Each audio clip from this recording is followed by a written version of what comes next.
Start your wellness journey at Whole Foods Market, where it's Jumpstart January through the 16th.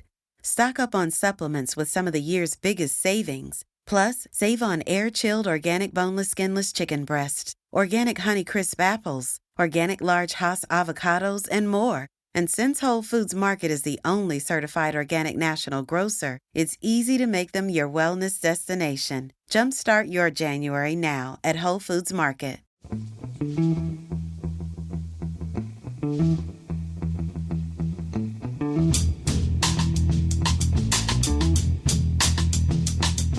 Hello and welcome to The Price of Football, the show that looks at the money behind the beautiful game with me, Kevin Day, and Liverpool University's Kieran Maguire. Kieran, it's questions day. I have a question for you. Why were you not at Glastonbury? The only reason I watched was to see if you were there, wielding one of those really annoying big flags, standing on the Baroness's shoulders, getting in the way while Rick Astley rocked the pyramid stage. Well, I would love to have been there, but being the world's most boring man, I was busy teaching bankers on Friday, which is about the antithesis of Glastonbury. But I was pretty gutted. But I on the back of that, having seen Rick Astley set, I've bought tickets to see the wonderful man at the Royal Albert Hall in a couple of months with the Baroness to make up for it. It's a terrible sign of middle age. You've got Glastonbury's, you've got all these fantastic new young talent emerging, and just got really excited by Rick Astley and the Blossoms doing Smiths covers for 45 minutes. You think that's what Glastonbury's all about? Young middle class kids paying 300 quid to see Rick Astley do the Smiths. He's great live, Rick Astley. He's also one of the nicest people you'll meet. That's fantastic. I'm really pleased. He's a genuinely nice bloke. Loves football. Will miss no opportunity to talk to you about football should you blag your way backstage at the Albert Hall. Right, should we have some? Why are you teaching bankers on a Friday afternoon, Kieran? I don't know. They didn't look very happy to be there. I bet as unhappy as you probably were, the bankers were probably even less happy. Tom Metcalf has our first question, Kieran. It's he's not far from using the phrase "sleeping giant," which he's lucky because, as we know, that's an automatic red card. on this show. Any question as the phrase sleeping giant. And no, Plymouth fans, it's not about you. Tom Metcalf says, you often hear that Bristol is too big a city not to have a Premier League team. And my question is, if one of the two teams, hopefully my team Rovers, were to reach the Premier League, how much of an economic impact would that have on the city? Presumably the increase in visitors from away fans, increasing money through the club, would be worth a fair bit to the city-wide economy. We have talked about this before, Kieran, because it's one of the things that we use to defend football when we're not just being romantic and saying, well, football's brilliant. We do say, well, no, it's brilliant for the economic impact it has on various cities. Is it possible to quantify that impact, Kieran? It is indeed, because when Brighton were promoted to the Premier League in 2007, they commissioned an economic impact report from one of the local universities. And they estimated the total gross impact on the surrounding economy was £200 million in the first season. Now, a lot of that was additional taxes because you've got an expanded workforce, you've got people coming in on higher wages. So that was a significant contributory factor. But also, if we take a look at sort of direct benefits in the form of the impact on the hospitality trade, for example, if you're in the Championship and you've got a home match against Middlesbrough, you're not going to get camera crews coming from America or South Korea, for example, if you're playing Spurs wanting to do a Vox Pop. In terms of what they want to see, you do tend to have a greater degree of football tourism as well. So therefore, the hospitality trade, in the sense of hotels, restaurants, taxis, and so on, they all benefit. So it is certainly significant. And then there are also the indirect benefits in that, we've said this before, the Premier League is an export of information, it's an export of talent in terms of observation from a broadcasting perspective, and it gets your town or city on the map. People have heard of these towns and cities that are in the Premier League. And whilst we always use this as our benchmark, nobody has heard of Wakefield in Brazil or Tokyo or Nairobi, and it's not because it's not a fantastic city. It's not that it's an interesting city. It's because it doesn't have a football club which has made it through the tiers and has got to the Premier League. There may be rugby league fans, Kieran, in Brazil or Nairobi. Okay, no, I'll rephrase that to not many. We're talking to the CEO of Ipswich Town in a day or so. He's going to be our next big interview. And I know in the research for that interview, he's talked about the economic impact of promotion. So we'll put this question to him as well. Of course, the trouble is for Tom, as a Bristol Rovers fan, you don't know whether it's Rovers fans or City fans that are getting the economic benefit, which is one of the reasons I won't buy chips in Brighton, just in case I'm putting money into the hands of a Brighton fan. It could be a Crystal Palace fan who's running a chip shop. It could be, but I would know because he'd have a big eagle, wouldn't he? He'd flaunt it. He'd be proud of his undercover status. No, he can't be undercover if he's flaunting it, obviously. But but what if Rovers were to get into Premier League and all these people were coming down, staying in a hotel or a B&B owned by a Bristol City fan? It'd be a disaster. But no, it's an interesting one, Kieran. I'm glad that we could put a figure to that because I will use that figure. When you say some people at a local university did some research, that wouldn't have been you. You were no, because I'm a not local university. You were at Liverpool even then. Okay, yeah. I'm a bit edgy about the idea of somebody else doing football finance research, Kieran, other than you. Was it peer reviewed by you even? No, it wasn't. Oh, crikey! Well, okay. Well, we'll take it that they were proper academics then. Though peer review in Brighton is something slightly different, of course. Very good. Thank you. You're welcome. No, I'm in a good mood considering it's baking hot. This next question, Kieran, unfortunately, I think illustrates the length of our waiting list for questions. So I apologise. This is clearly a question that was asked quite some time ago, and it comes from several people. The main question is from Jack Windcott, but producer guy tells us that Mike Toman and Andy Rumble sent similar questions. I presume he's not sent the questions from Andy Rumble because I would have spent 5 minutes talking about what a brilliant name that is. I know Andy. You know Andy Rumble? Yes. Well, yes. Tell me, has nominative determinism kicked in there? Does Andy Rumble look like he wants to rumble? No, he doesn't. He's one of the most meek and mild people in the world. But he's been on a few tours. We keep threatening to send him to Botswana. Simply, he can send a photograph back from Rumble in the jungle. But no, he's a thoroughly nice guy. Other jungles are available, of course. Yes. Anyway, the question is, I don't know if they're all Brighton fans, Kieran. Is Andy a Brighton fan? Andy is a Brighton fan, yes. Okay, so this question comes from Jack Wincott and Mike Toman. After hearing about Brighton's Enoch Mwepu having to retire due to a heart condition, I was wondering whether clubs can recover the player's value and or wages on their insurance. Right. This is complex. I mean, we have spoken to some people from the insurance industry and also people at clubs. I believe the Premier League has sort of a blanket policy in respect of issues like this. But the maximum payout, I think, is capped at around about £2.5 million. So given the level of fees and also the level of remuneration of Premier League players, it's not really sufficient. So what we do tend to find is that some, but not all clubs, will have private policies. I think most of them will have what we refer to as catastrophe insurance. You know, what happens if you've got three players in the same car and it's involved in a crash and they all have to, they lose their careers and so on. But the premiums are very expensive because more players have to retire due to health issues than perhaps we acknowledge. And what happened to Enoch Mwepu last year was, it's a tragedy. The lad, regardless of which team he plays for, he's captain of Zambia. He's 24 years old, and he was a cracking player as well. He was really coming onto his own. So if the clubs do have insurance, then there is the potential for some form of payout. But as you can imagine, the small print is very small as far as the insurance industry is concerned.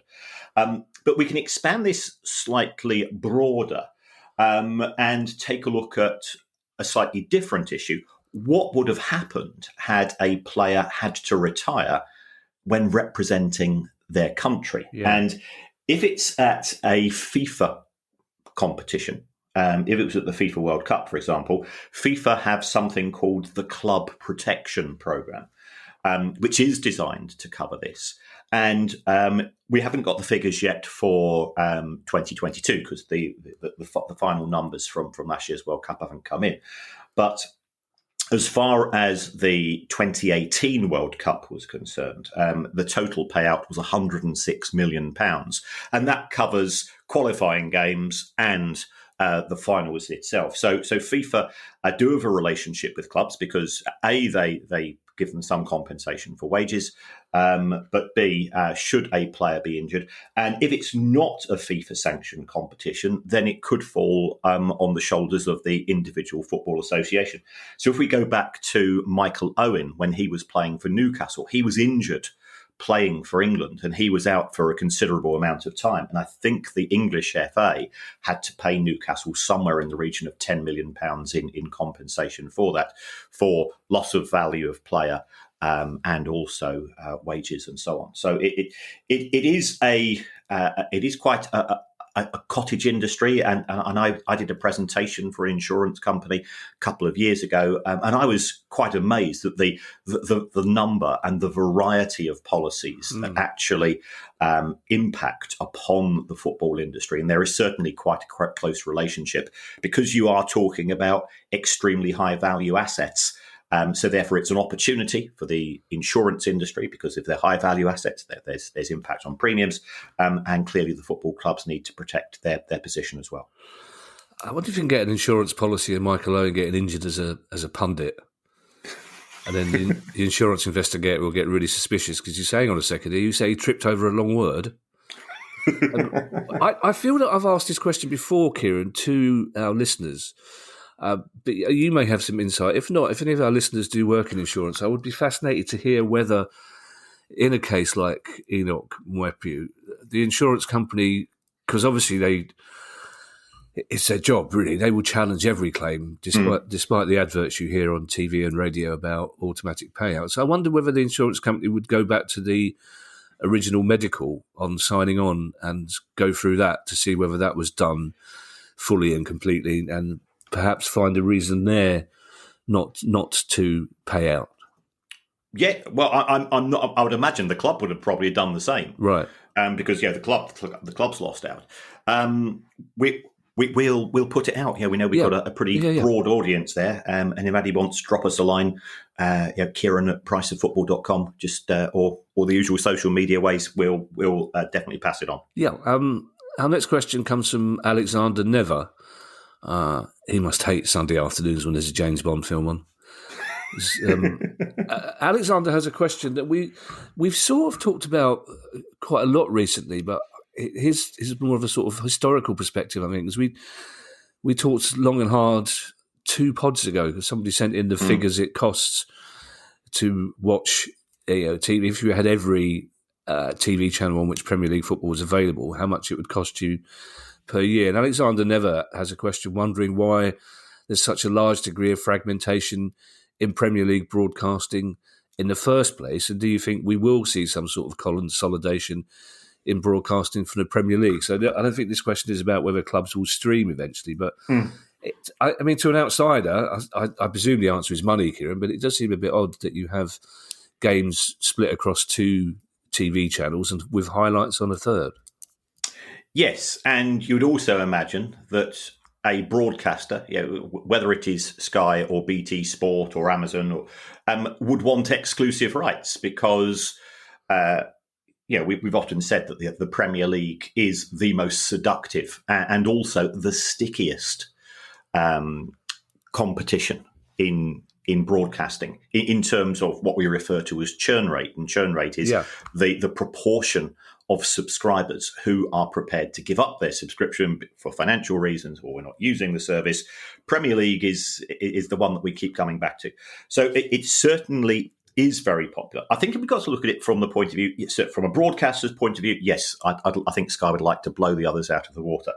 But first of all, we have the Competition and Markets Authority, which I think was more commonly known as the Monopolies Commission back in what we refer to as the day. And I think they were concerned that they didn't want Sky to have exclusive rights for exactly the reason which we've just mentioned. It would make it very difficult for other broadcasters to gain a foothold if they were up against a very successful, very, very professional organisation, which also had effectively the crown jewels of British sport. So therefore, I think the agreement it came to with the Premier League would be that there would be a number of packages. And I think we've got sort of 7 packages or 8, which vary between 20 and 40 games each and different time slots. And those are sold by the Premier League to the individual broadcasters, but no one broadcaster is allowed to buy every one of those packages. So this allows somebody to get a foothold. And also, if you think about it from the Premier League's point of view, if Sky becomes the exclusive broadcaster, it would actually be quite difficult for a disruptor to come into the market because they don't have the experience of delivering the product. They don't have the employees to do the presentation, to do the freelance work, and so on. And therefore, it would be probably not in the Premier League's interest, because nobody's going to go and if you can buy the lot, then you'd have to have a huge amount of money. Yeah. And who's got that amount? Sky and BT between them are presently paying around about 1.5 billion a year, or 1.6 billion a year. For a broadcaster to come from nowhere and find that amount of money, I think would be very difficult. Amazon are probably paying somewhere in the region of 20 million a year for their rights. So they've got a really good deal. So I think the Premier League sees it from the point of view is that if we keep the doors open, if BT Sport or Amazon wants to, first of all, get involved, and secondly, they like what they see, then there's the opportunity to compete for packages, and competition drives up prices. So that's where we are. And the Competition and Market Authority is quite a strong body because ironically, it's also presently investigating Sky, BT, ITV Sport, and Premier League productions. And for people not familiar with Premier League productions, quite often, if you are overseas and you're watching matches live from the Premier League, it's sort of coming from a central studio. And the Premier League has this; it keeps it very, very low key. Has its own sort of broadcast activities, but it only broadcasts to certain overseas markets. And the Competition and Market Authority is investigating those 4 organisations for potential abuse of monopoly power in the sense of what they pay to freelancers, because the nature of sports broadcasting is it is very freelance orientated, and camera crews and other people are involved who help to produce the matches, are normally on freelance contracts, but by all accounts their remuneration hasn't gone up, and the accusation, which is present is unproven, is that there's collusion between the broadcasters. We've also seen Rangers Football Club take a rap in respect of the price of shirts and deal with JD Sports. Leicester City are up on similar charges. So football does get a degree of scrutiny, which perhaps we're unaware of, but it certainly has an impact upon prices of what we pay for a variety of products. So this is only a slight deviation, or scud, as I explained to you a couple of weeks ago, but there's a really interesting article in The Athletic talking about the broadcasting money that English football gets, which has enabled it in the past 10 years to blow every other country out of the water when it comes to buying players, which is why it seems like such a degree of hypocrisy that English football is now moaning about Saudi Arabia doing exactly the same thing. basically we've been hoovering up the best players for 10 years, and now somebody else is doing it, and we're not happy. Yes, and I think you're absolutely right. And this is sort of a historical thing which goes in cycles. You and I are both old enough to remember where the place to be was Italy. Remember when Paul Gascoigne went, and it's also been Spain at times, especially when Real Madrid had the Galacticos project. And then China, and then they went to China. The Premier League's certainly been very prominent over the course of the last 10 to 15 years.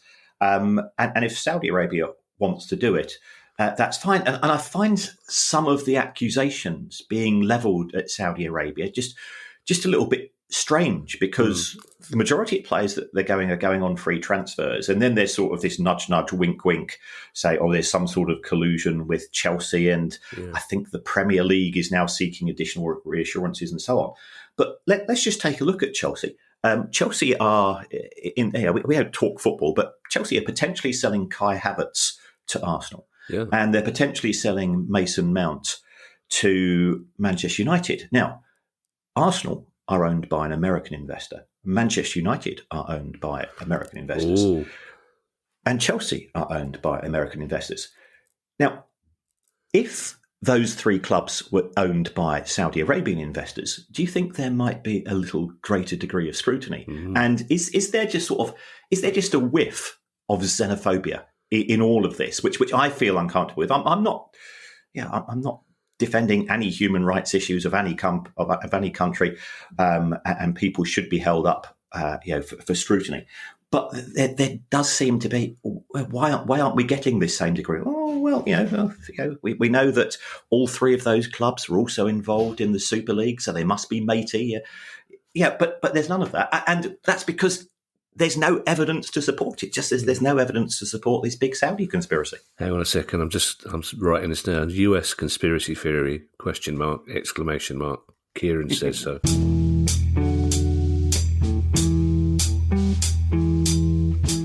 Start your wellness journey at Whole Foods Market, where it's Jumpstart January through the 16th. Stock up on supplements with some of the year's biggest savings. Plus, save on air-chilled organic boneless skinless chicken breasts, organic Honeycrisp apples, organic large Hass avocados, and more. And since Whole Foods Market is the only certified organic national grocer, it's easy to make them your wellness destination. Jumpstart your January now at Whole Foods Market.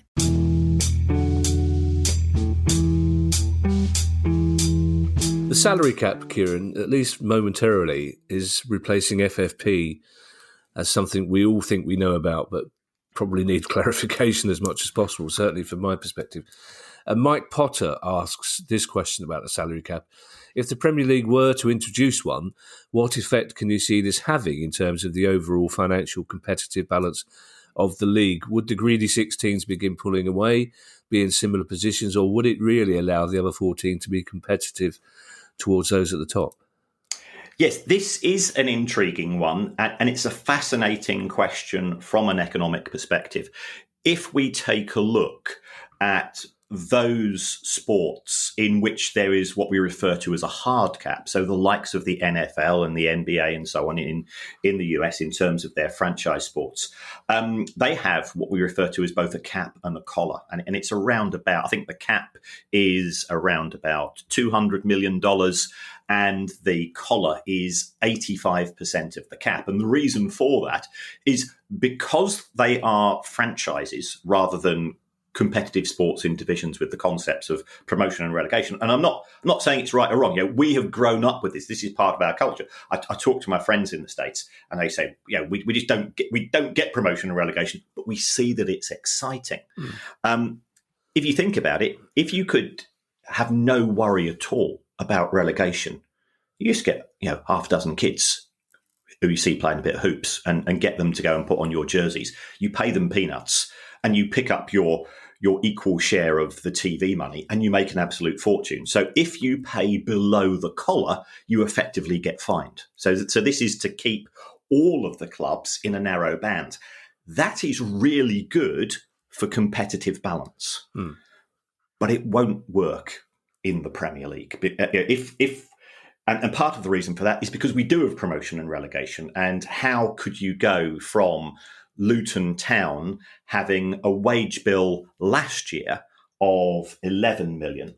The median wage bill in the Premier League is 136. So yeah, wow. people's wages would go up by a factor of 11 or 12, and some of those deals would be forced through. So I think the issue is, first of all, do we have a hard or a soft cap? And a hard cap is where I've just given, you've got a definitive number in terms of the wages being paid. The alternative to that is a soft cap, and that's what we're seeing from the new UEFA rules, where the salary cap is limited as a percentage of revenue. Now, if that's going to come in the Premier League, that's going to reinforce the existing gaps that exist between clubs, because if you are Manchester City, you've got revenue of 600 million, 70% of 600 million is 420 million. So that would be their wage cap. And you've got a club such as Palace with revenue of 150 million, 70% of 150 is 105.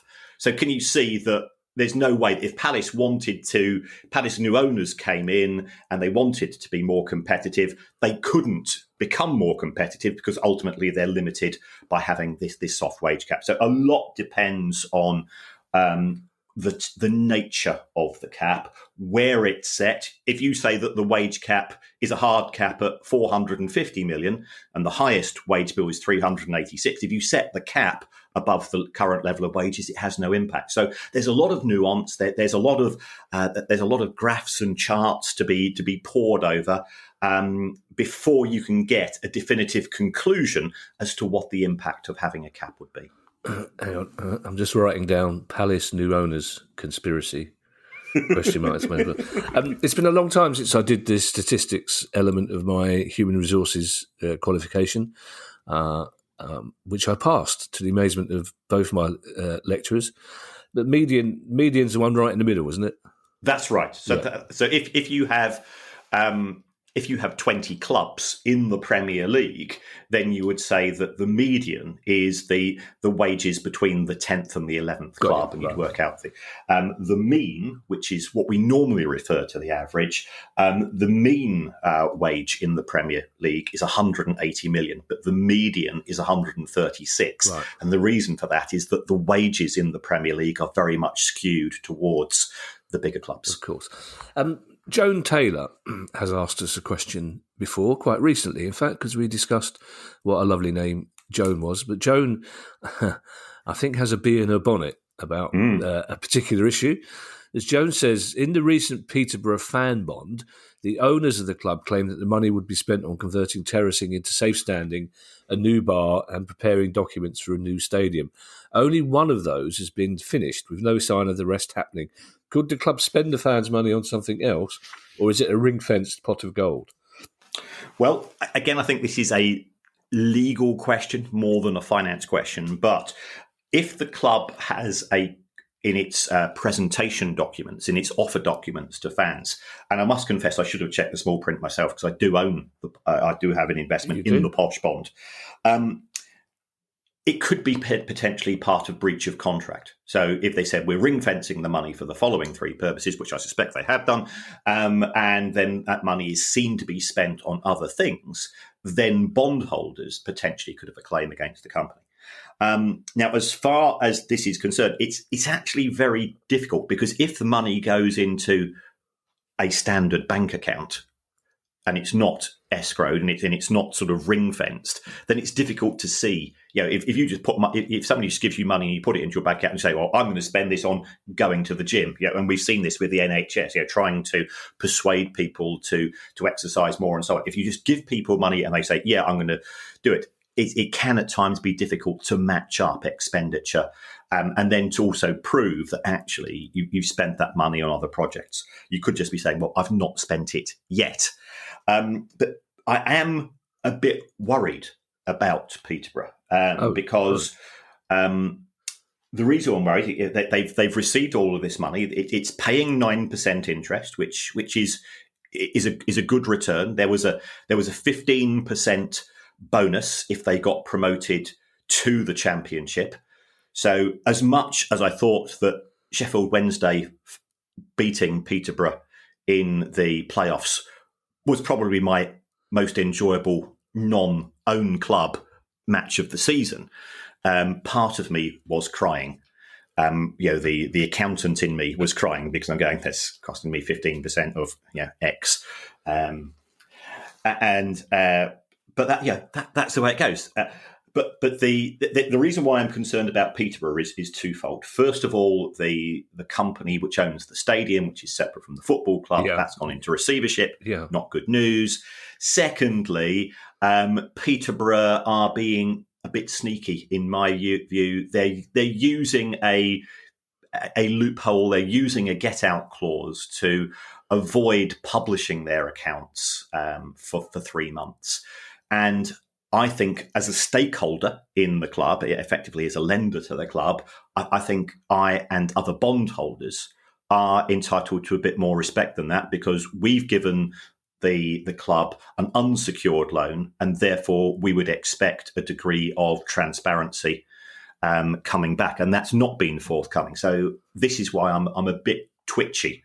And there's been a really good article, I think it was in The Athletic recently, about this sort of spate of clubs, the likes of QPR and Norwich and Peterborough. And there's, I think Stevenage might have done something similar, who are using fans as a means of raising money. And, I think I've said this myself, on more than one occasion with regards to these are unsecured loans. They come at a risk, and the risk is you could lose 100% of what you put in. Now, these are long-standing institutions, but Bury Football Club was a long-standing institution, and we've seen a lot of clubs also go into administration, and you're effectively going to lose. If it goes into administration, you're probably going to lose 75%, and you potentially could lose more. So you must always take that into consideration. It's a risky investment, but it's also an emotional one. Well, Joan, thank you for the question. I wasn't expecting it to take such a sinister twist at the end there. And of course, as we always say, if anybody from Peterborough is listening, then feel free to get in touch, and we'd love to hear things from your point of view. Our next question, Kieran, comes from Chris Dobson. And I imagine you'd have been very happy, because I think this probably gives you a spreadsheet opportunity, doesn't it? It indeed, good. Yes. Well done, Chris. It's a good question. Chris Dobson says, they're all good questions, we know that, Kieran. We wouldn't be asking them otherwise. Chris Dobson says, with the Arsenal women's team attracting a Women's Super League attendance of 47,367, and most other teams seeing a Euros bounce, followed by a world record fee for Kira Walsh from Man City to Barcelona, it got me thinking that of all the top women's teams, who has the closest financial results to their male compatriots, and who's the furthest away? My guess for the biggest gulf, says Chris, between the two would be Barcelona. But what would say PSG, Lyon, Bayern, and other WSL clubs? How do they fare? Well, the biggest gap is, in fact, Manchester City. Oh, wow, really? Manchester City have the highest revenue of any club in 22. We just had the Deloitte report come out, which has confirmed that.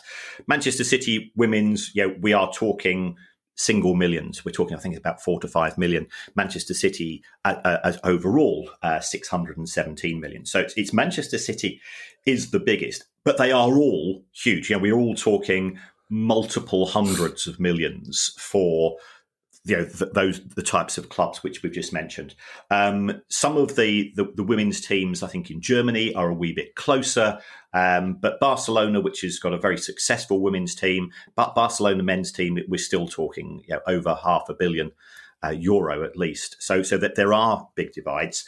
The one I think which would be the closest, and I appreciate it's not a named club, of course, would be our very good friends at Lewes Football Club, where they've got identical budgets as far as the men and women's team is concerned.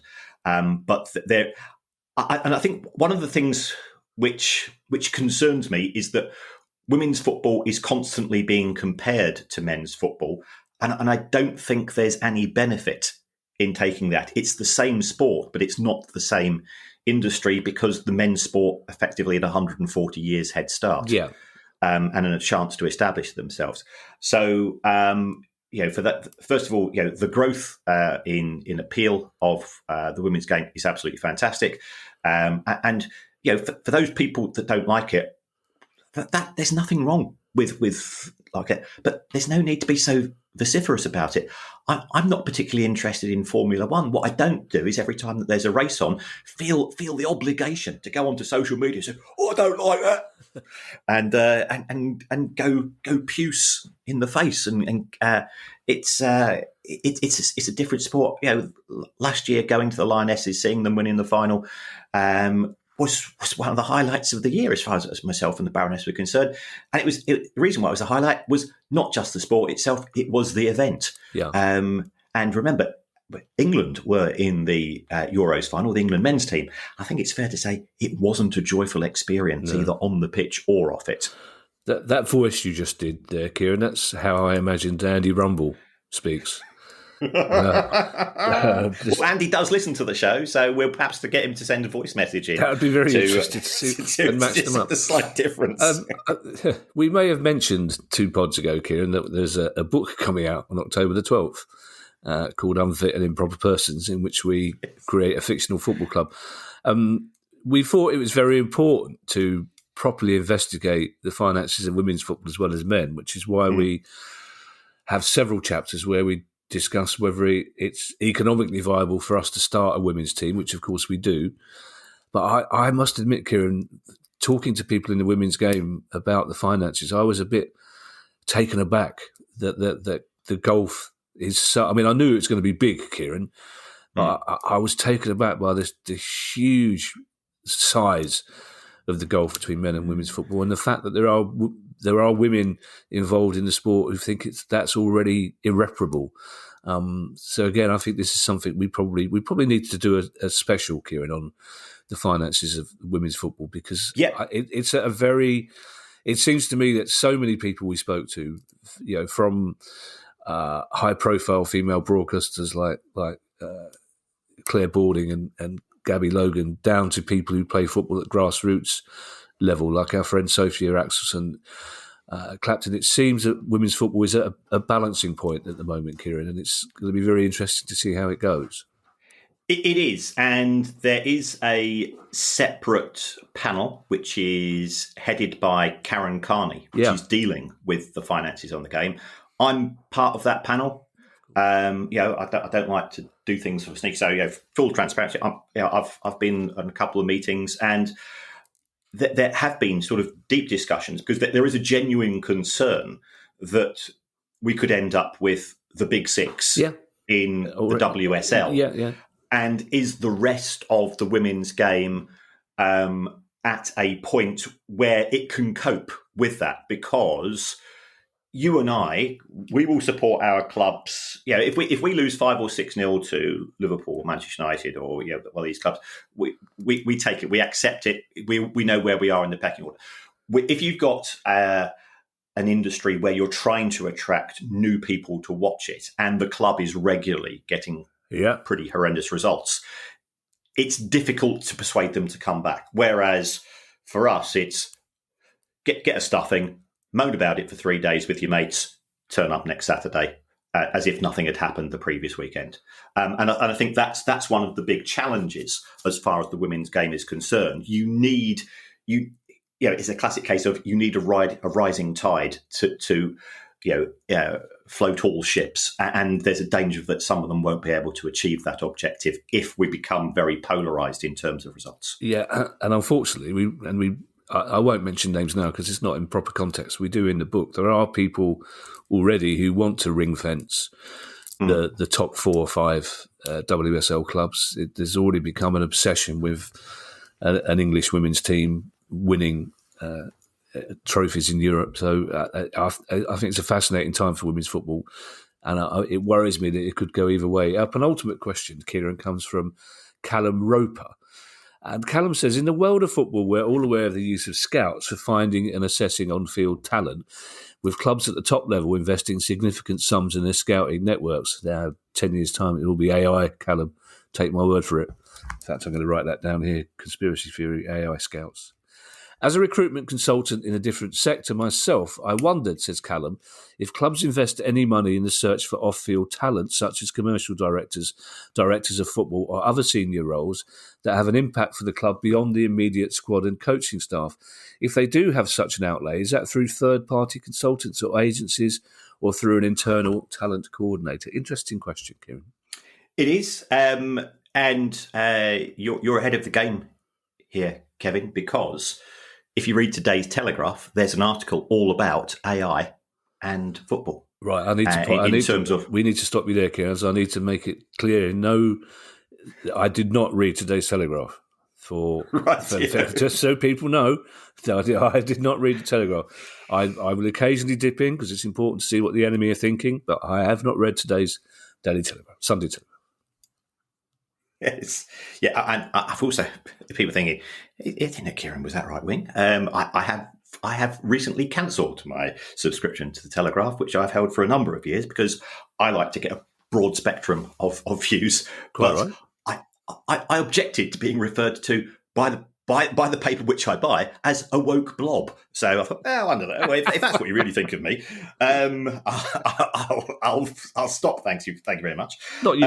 They didn't call you specifically a woke blob, did they, Kieran? Just all of us. No, but it was pretty. You sort of, if you then read the following adjectives, I seem to tick all of the boxes. Exactly. So, yes, I know. I take the word woke as a badge of honour, Kieran. Don't worry. Football clubs do use headhunters. Let's call them for what they are. Third-party consultants who do a very good job. And that's because if you are an executive of a company which is generating, especially at Premier League level, somewhere between 100 and 600 million pounds a year, you want somebody with a degree of professionalism. At the same time, it's quite an incestuous industry here. You see the same names going around again and again and again, and that has both positives and negatives. It's positives in that I think football is a unique industry. That the nature of competition is different to, let's say, a computer parts manufacturer, where I think you're looking at more transferable skills, and clearly negotiations with players, negotiations with the representative boards in terms of the Premier League and the EFL and so on. Having a knowledge of those can be of benefit. Equally, somebody with new ideas coming in could be beneficial. So perhaps it could be argued that the football industry is at times a wee bit too conservative. But they use a combination, and there is a website which is called. I think it's called Jobs in Football. Yeah. Which shows all of the current jobs. I'm aware of headhunters. Again, I've been approached about bits and pieces, and I go, look, I'm a teacher. I love teaching. I'm not interested in a career in the football industry, and also it would shut me up. And fair point. Yeah. Being what we refer to back in the land of the bogs and the little people as a gobshite, I wouldn't want that particular restriction. So there is both. There's an old boys network which certainly exists, and there are also headhunters where if you take, for example, one of the recent Liverpool chief executives, he was recruited from EA Sports. And he was brought in. But I was aware of on their shortlist that they had people from within the football industry as well. Okay. Our final question, Kieran, comes from David Morn. And it's one of those questions I love because at first glance, you think this is a classic 4 blokes and 2 women round a pub table coming up with explanations for something that's probably very simple. But on second glance, you think there may be something in this. And David says, in October last season, I was watching a game and none of the players had long sleeve shirts on. That got me thinking, and when I looked at some other games over the same weekend, all the players seemed to have short sleeve shirts. Is this a manufacturing decision to save money making them? Which I genuinely laughed out loud, first of all, but then I thought, hang on a second, surely it'd be the other way around. Surely the clubs would have long sleeve shirts so they could get more sleeve sponsors on. And of course, Arsenal fans will tell you that traditionally, I don't know if it's still the case, that the captain decides whether or not the team wears short sleeves or long sleeves, and everyone wears the same kit. But this question genuinely went from laughing out loud to going on one of my Palace WhatsApp groups, going, "What do you reckon?" Yeah, this is a fascinating one, Isn't it? because I remember it wasn't that long ago when you were given a long-sleeved option when you were buying. Shirt, yeah. And I think what has happened is that in order to have more efficiencies from a production point of view, the manufacturers found that 98% of shirts that were purchased were short sleeves. So therefore, why go to the bother of just having a small production run of long sleeve shirts when we can go for the short sleeve option? All products, all manufactured products, consist of three components, which is materials, labour, and overhead. And clearly, the materials element would be higher in a long sleeve shirt, but not very much. I mean, we've seen some of the launch prices for kits this summer, which are just pretty obscene. Yeah. And the difference between the bog standard kit and the pitch authentic, where you're paying an extra 45 quid, there's not another 45 quid's worth of material in it. You're just being mugged off. But if people want that degree of authenticity, then it's fine. And that's why we didn't go for a pub table authentic version of the price of football kit. There was just the one available. So as far as long sleeve shirts are concerned, if a player really wanted one, then that would be arranged, because producing the kits for individual players is a separate issue if we're talking about the senior clubs. But what we tend to do is see these days is, remember, players are using they're using vests, and they often will use a long sleeve vest in the same colour as the football shirt if they want to use a long sleeved product. So that's the way that clubs will approach it these days. There's simply not the demand in the consumer market. And when it comes to the players, again, it's one of these things which becomes quite cultural. So many players these days have got ink on their arms, which they like to display. Again, that's another issue. The players like to display their ink-based physique. So the trouble is with the short sleeve shirt in winter is it plays into the hands of all those people. There's one in every pub who will look up at a screen and see a continental player, and he'll go, look at him wearing gloves, and because he's got short sleeves, so it makes the gloves stand out a little bit. I have a 1976 replica FA Cup Palace shirt, the one with the band, and it's in the original material. Oh, wow. I couldn't wear it on the coldest day of the year. You'd sweat on the cold. It's just, you might as well have a parka on and a fur coat over the top. How they played football in that is beyond me. I'm still convinced if we had a lighter shirt, we might have beaten Southampton in the semi-final. It's just the heaviest. If it rains, there's no point. You could go to Glastonbury and camp in it. It's just... Anyway, thank you to everyone who's donated to the pod recently via our Patreon page. It's very kind of you. And they include Will Corden, Chris Getty, Richard O'Brien, Jonathan Tyson, Paul Davenport, James Taylor Nye, Reese Miller, Ryan Danesh, Graham Elliott, Martin Toll, and Sean Parsons, who is a proud supporter of the Chairboys. That's Wicked Wanderers to the rest of you. If you'd like to join them and make a small monthly contribution to the pod, that would be very kind of you. You can go to patreon.com/price of football. We'll be back with our next questions pod next Monday. In the meantime, I shall hand you over to Mr. Kieran Maguire for his customary farewell. Well, as always, thank you so much for all the support and the groovy vibes that you send in our direction. You do hold us to account, and we actually we do try to pick up on that. I'll be the first to admit I make errors at times. Thank you to everybody at Patreon as well. We appreciate it. It's a very generous commitment, and when times are tough.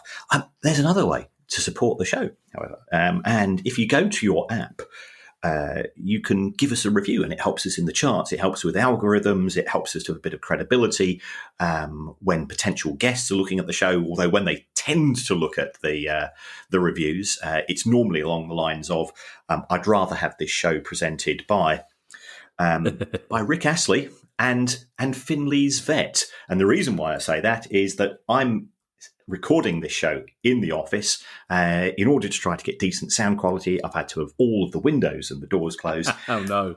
And Finley has a flatulence problem at present. Lord. And if anybody's ever been in a room with a farting dog, you will know how grim that is. So it's down to my professionalism that I've not managed to choke or gag over the last 45 minutes. Well, congratulations, Kieran, and well done, Finley, for staying in there as well, of course, because he's a hereditary hunting dog, so his nose will be quite. There's obviously something going on in the water with animals today, because Smudge has just dropped a piece of dry cat food in my glasses case.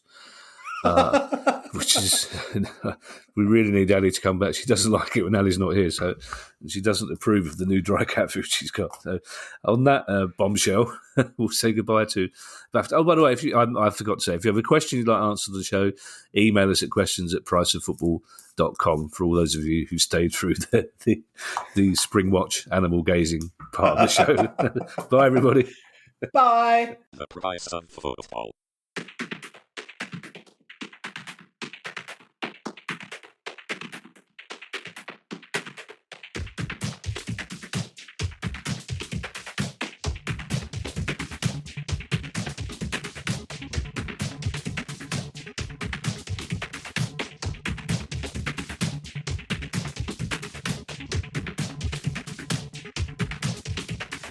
The price of football.